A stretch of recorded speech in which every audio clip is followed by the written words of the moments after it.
y'all, it's Hope here at Crafty Hope and welcome. It is time once again for Seek, Gather, Create. This is a weekly challenge, takes place on Instagram, that comes from 4 artists, Lisa Goddard, Tina Hoyce, Laura D. Dennison, and then guest artist this season is Casey at Express Your Artsy Soul. So I will link all of them below, but this is a challenge that they do it about twice a year, in which each week they give, for 4 weeks, they give 4 prompts and you create something mixed media. They call it Seek, Gather, Create because you should seek out, gather, and create with those 4 things. They are putting up the list of each week of August on Sunday. I think that's right.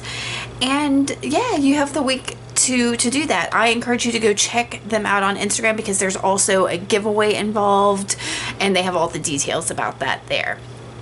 If there's something I didn't include in this, I will say it in my voiceover. But let's talk about what the prompts are this week. So week 1 of the August 2024 Seek, Gather, Create Challenge. There's a color and it is gold, plastic wrap, something burnt, and then handwriting or asemic writing. So for color gold, I have, this obviously I got it at an estate sale because it has one of the estate sale stickers on it. I'm going to pull it out so you can see it better, and you can see it has like a gold brass tone to it. So I have that, and I've also just got some gold paint, just, you know, to cover my bases if I decide I don't want to use that. The next thing is plastic wrap. Y'all, I have gone back and forth about this. So here is just my grocery store plastic wrap from my kitchen cabinet. Yeah, I think the only thing I can come up with is to use it as some kind of texture. So I'm going to try it on a jelly plate. I have this, I think it's a 5x7 gel press gel plate, and I have put it on, it's hard to see, I've got a new surface down here on my desk, but I've got it on this thing. So that's what I've come up with. And I've also got some paints to do this technique with, to try it out with. These are paints, except for this one, that I kind of want to use up and get rid of. There's also gold in here. So we'll see. We'll see. Something burnt. My initial thought, last season they did this. I think they had something burnt also as one of the prompts, one of the weeks, and I immediately thought the same technique, which is to use incense stick to burn through paper. So I may do that. But as I was thinking about this, because I had already decided that I think my substrate is going to be a square panel. This is a 1/4 inch piece of plywood that I cut on the laser cutter, and it cuts by burning. So if can you see the charring on my finger? So this is burnt. It has been burned, but it also fits inside of this Tim Holtz vignette box. So I will be mounting this inside of here, but this is what I'm going to end up, I will work basically on this and then mount that in here. So that's something burnt. Then handwriting or asemic writing, I immediately pulled out a piece of this paper. I got a couple notebooks several years ago at an estate sale. I think the lady did genealogy, and she had, I wish I had picked up all of them, tons and tons of spiral notebooks filled with handwriting of people's genealogies, and I only got 2 of them at the time, and I am kicking myself to this day. The big draw at that one was a bunch of old, I mean like tons, like 2 rooms full laid out of jewelry, and that kind of got overwhelming. Anyway, I do have some other papers that I've pulled out to try with the jelly print techniques, and a lot of them have handwriting on them. There's some that have just been like altered in some way, and then some white copy paper. So, which is probably what I will start with to try the technique with the plastic wrap. So we're gonna see what happens. Oh, and this does fit in here very nicely. So, but I don't know what I want to put inside of it. So it may or may not end up in here. I'm stalling. I'm going to start with the jelly printing and we'll see what goes from there. I am going to admit that this project did not turn out anything like what I thought I was going to do. So, a lot of this happened right here on the jelly plate. I decided to start here and put down just some colors I like. I don't even know what colors I'm using, like a light blue and a gray there. And here's a little bit of the plastic wrap. So I'm putting it directly onto my jelly plate like that. I kind of crinkled it up. You can see, putting the plastic wrap even over on there, which really made a neat texture on just the white copy paper. And I'm picking it up on this piece of book paper. More than anything, that first piece, I just kind of wanted to see what happened when I put it down. So I said, let me try another technique. So I put some dark blue and some off-white on the jelly plate. And I'm going to brayer that out also. And instead of laying the whole sheet of the plastic wrap on the jelly plate, I'm going to use that piece I balled up a second ago, once I brayer off my brayer. And you can see I'm just dabbing it into that paint, giving it some neat texture. I did throw that piece away, and I'm going to pick up what I put down there. I wish I had taken that piece of plastic wrap and dabbed it on another piece of paper. So anyway, that was a cool piece, but I knew I had this ghost print. So I'm using this, y'all, I don't know what I altered that paper with. Maybe turmeric. I'm not positive. But it's yellow. It's a dictionary paper, and that paper was super cool. And I'm going to try another one. And in this one, I've got some dark green or more olivey green. It was something oxide green. I don't remember. And then I used the gold. So once again, I'm getting some plastic wrap. I am fighting with it. Y'all, my husband calls plastic wrap his nemesis. And I was having that trouble. He hates fighting with plastic wrap. And once again, I put the plastic wrap over on the white paper, and there is that bit of handwritten paper, the genealogy paper. And it's kind of cool, that like wrinkly texture. And look at over there. Y'all, it was all so good.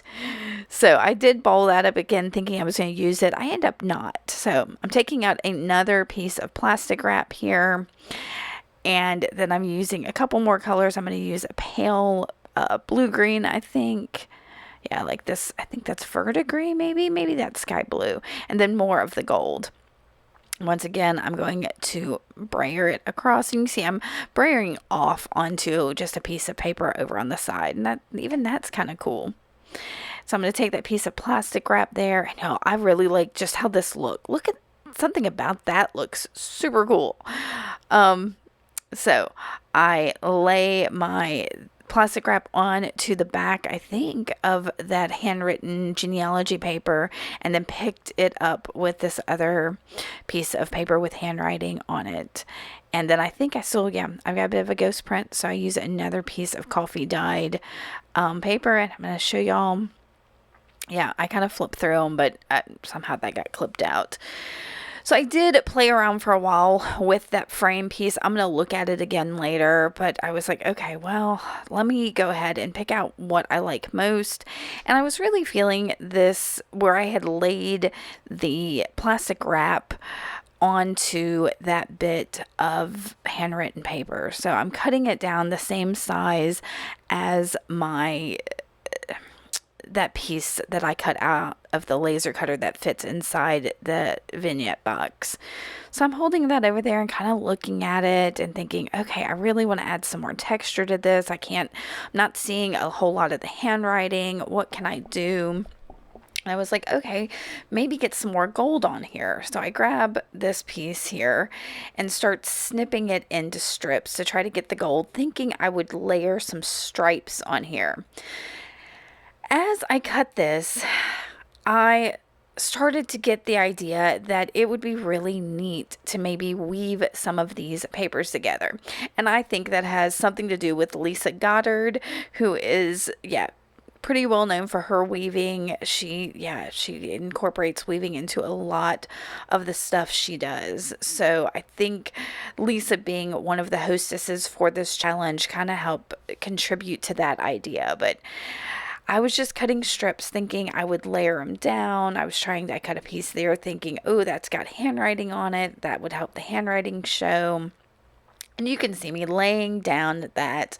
And I was like, I really need something that pops, that's brighter. And so I have this one. Like I said, I dyed it with something. I wish I could remember what. That's how my stash goes. And somebody may have even sent this to me already dyed like this. I'm not sure. It's just a altered dictionary page in my stash. So I cut off some of the like scraggly bits on the side, and I am cutting strips into this, but not all the way up, getting them to about the same spot in each of this. And then I'm going to clear my desk away once I get this last strip cut. And I'm trying to cut these as like straight as I can, but I am not good at cutting straight. So anyway, I'm going to clear my desk up real quick, try to move this all to the side, keeping some of the strips I'd already cut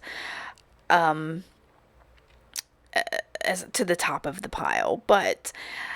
And you can see this is much bigger than that box I created. What I decided is I would make this big as I can and then cut it down to the size I needed. So what I wanted to do was do that, but some of those initial strips I cut, y'all, were the same size as that box. So they're not quite long enough, so I'm going to have to work with other strips, not the strips I initially cut. And I've sped this up a bit because this is super fiddly, but you can kind of see here that I'm weaving over, under, and the next one under, over to go through this and create just, I don't know. And I'm using a bunch of the different colors. There's the golds in there and the greens in there. And then I've got the yellows and the blues. And it's just kind of a neat, these are definitely my colors, blues and greens with like the old paper colors and all of that in there. And I'm looking here for more pieces of paper in those colors that I like. So I'm going to get some weird little bits where you can see the jelly print didn't get on the paper, and I don't mind that at all. I'm like, it gives like a break in the colors. I'm trying to get some of the green in there here and weave that. I think this one even has some of the scraggly bits, and I keep picking up the original ones I cut, and I'm like, oh my gosh, these are all so short. Why did I do that without like thinking this through? But my idea with the weaving is I really just wanted some texture in this. And granted, there's so much texture in the jelly printing that I did, but a single piece felt so very flat and uninteresting. And this idea to weave just, I don't know, came to me. And like I said, I think it's Lisa's influence for sure. All right, so I think I've got 2 or 3 more pieces. You can see I laid down that piece of laser cut wood so that I can make sure that it's big, everything's big enough.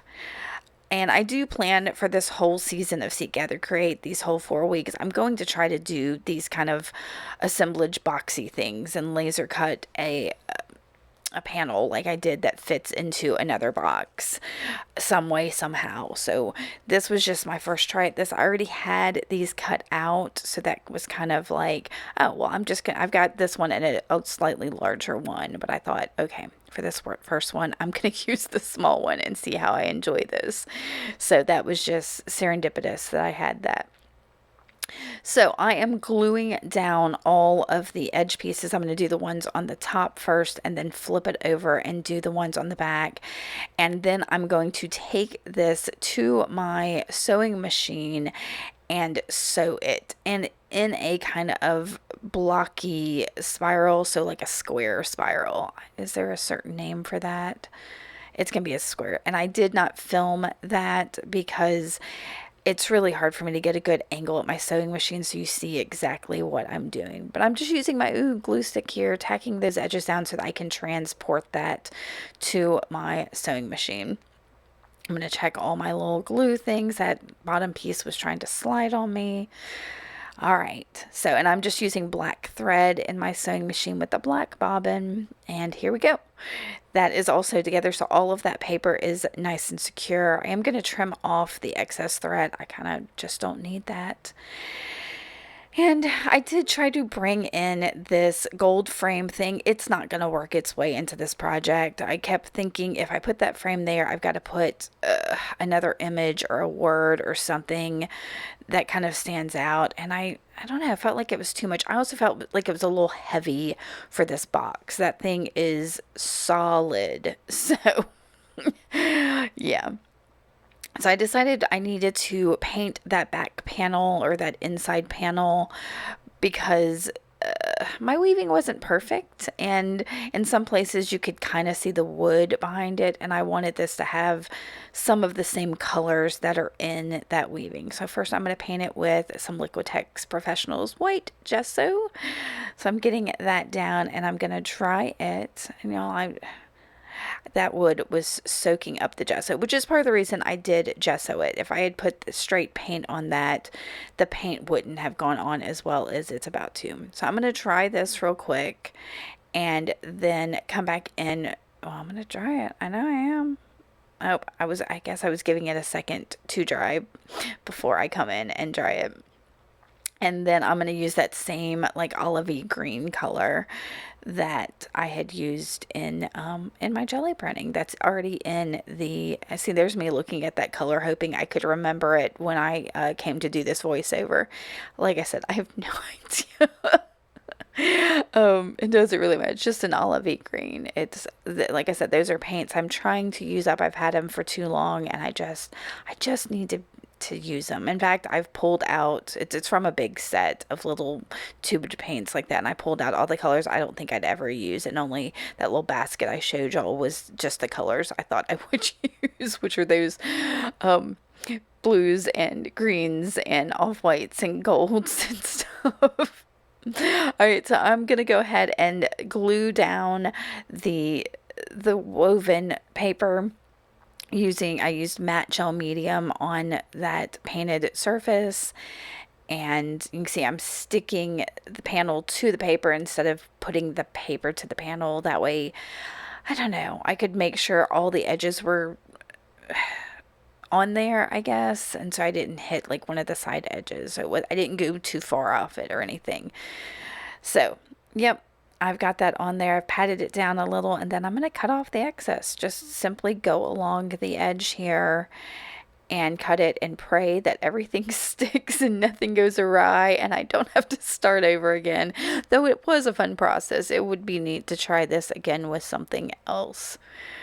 All right, so that is cut. And as I looked at that, okay, I did go and burn something else. I went to my laser cutter. I looked at that panel for a while. I cut that all out because it was several minutes of me turning that panel and looking at it. And it looks like in that direction, like the water going up to the sky, because I put the dark blue at the bottom. And I thought, oh gosh, it would be really neat to put some kind of focal element on this. And I thought, oh, a sailboat, like the silhouette of a sailboat would really be neat. So I went to the program I use for my laser cutter, which is called Light Burn. Something burnt. And could put a couple sailboat images in there.